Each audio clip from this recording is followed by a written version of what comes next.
நீங்க என்ன பண்ணுங்க, முடியாதுன்னா இப்ப ரெஜிஸ்டர் பண்ண முடியாதுப்பா, கிளம்புங்க. மேடம் கார் வாங்கிட்டேன் மேடம். காரை வித்துருங்க. வித்துருங்களா? ஏன் விக்கணும்? சென்னை மாநகராட்சி இந்த போக்குவரத்து ஆணையர் இருக்காங்கல்ல, புதுசா ரூல் கொண்டு வர போறாங்க.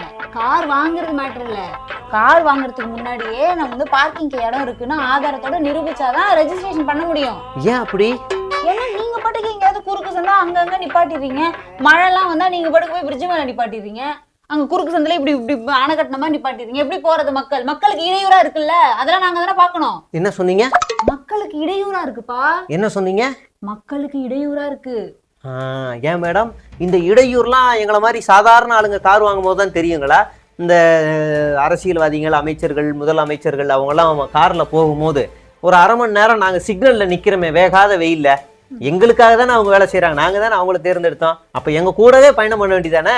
அவங்களுக்காக நாங்கள் ஏன் சிக்னலில் நிற்கிறோம்? இது உங்களுக்கு இடையூறாக தெரியலீங்களா?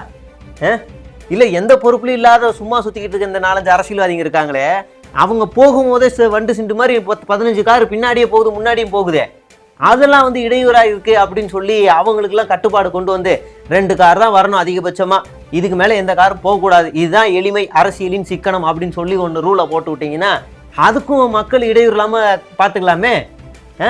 சரி அதையும் விடுங்க, நீங்கள் அங்கெல்லாம் கை வைக்க மாட்டீங்க.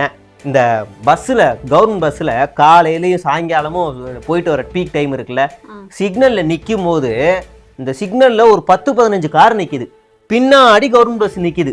இந்த பஸ்ஸில் 60 பேர், இந்த 10-15 கார்லேயும் ஒரு ஆள் மட்டும்தான் உட்காந்துருக்குறாங்க.